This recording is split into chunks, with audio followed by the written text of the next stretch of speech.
People back home used to ask if it was really as bad as the media makes out. The answer was that it was infinitely worse. We saw only the tip of the iceberg. This was written by Ed Valiami, a prominent journalist during the Yugoslav Wars. The 1990s was an unusual time to be a war journalist. Wondrous leaps in technology had allowed for journalists to broadcast live from wherever they stood, bringing real-time coverage to audiences in the millions. And now it was possible for people to see reality as it played out. Foreign wars were no longer abstract words on a page, but tangible, visible events that were happening as ordinary people lived their day-to-day lives.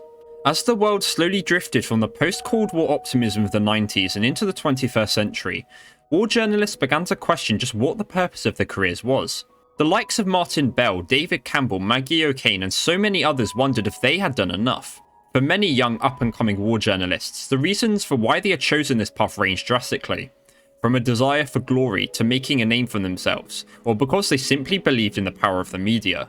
And at the time, that last point seemed logical. If one had the power to show their entire country the brutal dangers of conflict, then in theory they would be incentivized to do whatever it takes to prevent such a tragedy from happening. But in the end, it didn't happen. The Iraq War, the War on Terror, and so many other events had proven that governments would make the same mistakes over and over. And with that, many journalists became disillusioned. Not only in themselves, but also in the world they lived in. But that's just one side of the dilemma that war journalists faced. If their job involved filming or photographing visceral events as they happened, how objective did they have to be? It was one thing to photograph suffering, but to see it firsthand and not feel anything was nearly impossible. And so the debate turned to one of objectivity versus personal attachment. Now, if you've been keeping up with film releases, you'll probably have seen or at least heard of Alex Garland's latest blockbuster, Civil War. A movie that explores the struggles of journalists recording a fictional Second American Civil War. And if that long and semi-rambling introduction wasn't clue enough, this video aims to explore that very struggle within both the movie and in the real world. So this video will be a cross between a film review and a video essay. And of course there will be spoilers for the film, so consider yourself warned. Civil War, if you couldn't possibly guess, is set in an alternate America torn by political chaos. Various states have seceded and formed coalitions, all hell-bent on seizing Washington D.C. to oust a president in their third term. And we'll avoid the very obvious political parallels here like the plague.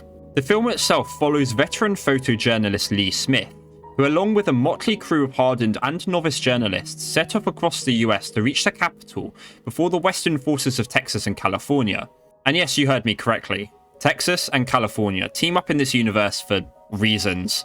This annoyed many critics who felt the causes of the Civil War weren't really explained, but I ultimately think it doesn't really matter. The themes of Civil War revolve around how journalists balance the grim reality of their job with their humanity, eventually becoming cynical and desensitized. And the war they find themselves in the film is merely a placeholder. The film could have any flavor of conflict and the themes would still be the same.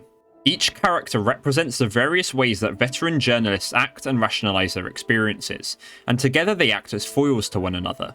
Where Lee is cynical and fatalistic, sometimes bordering on callous, her co-worker Joel is upbeat and spirited. Their older companion Sammy is a man who's been in the job for decades, whilst the tag-along Jesse is starry-eyed and naive. Whilst for the sake of character dynamics, this is a simple way of categorizing the typical personality traits of a veteran war journalist, the interactions of each character serve as a perfect film representation of the real-world issues that journalists in conflict face.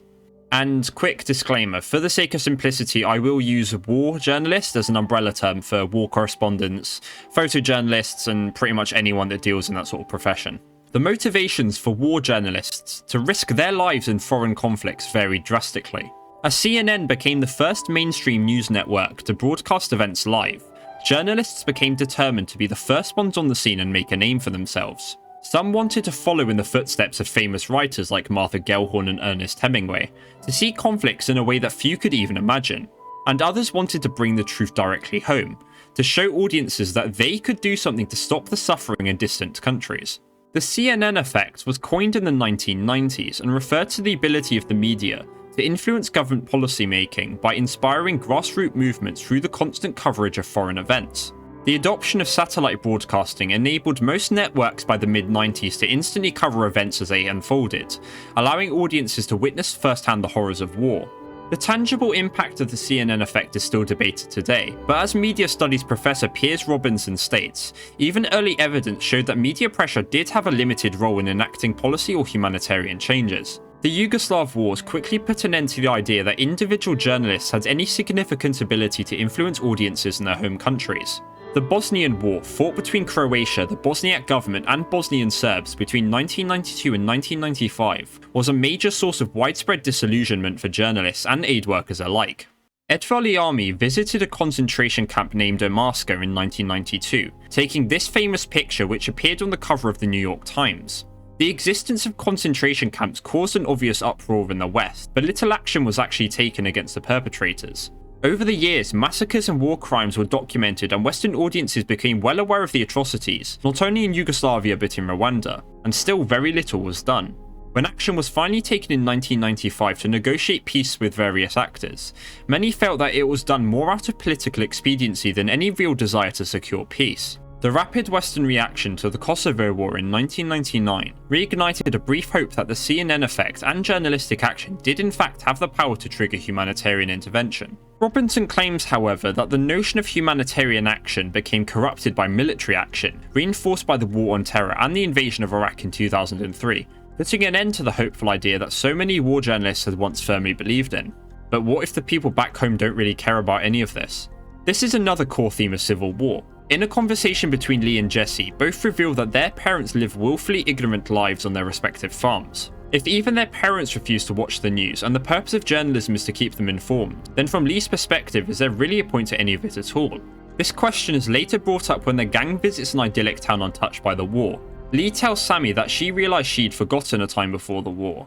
When Sammy quips it was just like he remembered, before pointing to snipers lying on the rooftops. Again, the notion of willful ignorance is reinforced. For these people, ignorance is not only a choice, but one that is actively guarded through force of arms, directly counter to the reasons why Lee and her colleagues risk their lives in the first place.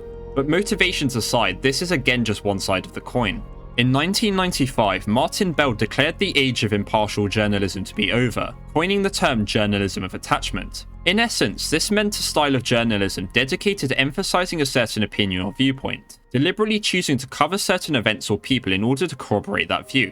And this triggered a debate amongst academics and journalists alike over what the precise purpose of journalism was. Was it remaining objective?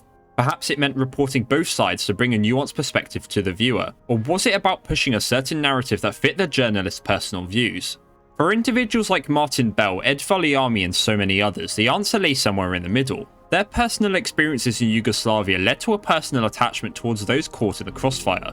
During the siege of Sarajevo, for example, the longest siege in modern history, journalists came to identify with the civilians affected. Some directly aided them, transporting supplies and people outside of the Bosnian capital, even under a hail of Bosnian Serb artillery. When witnessing suffering firsthand, journalists asked themselves, who could stay objective when holding the body of a dying child? Who could remain neutral in the face of atrocity? As such, war journalists already walked a fine line between neutral spectator and direct participant. Not only this, but their personal experiences risked presenting one side as a victim and the other as the aggressor, presenting a black and white narrative. Except now we circle back round to the problem of objectivity versus attachment. How does one remain neutral in the face of atrocity? In Civil War, we see this theme crop up time and time again. When examining the wreckage of a helicopter, Jesse asked Lee if she would photo the moment of her death, to which Lee cynically retorts, "What do you think?" On the surface, Lee's style of photojournalism seems antithetical to Martin Bell's journalism of attachment. She is detached and desensitized, not only unwilling to save someone in front of her, but even treating it as just a part of the job.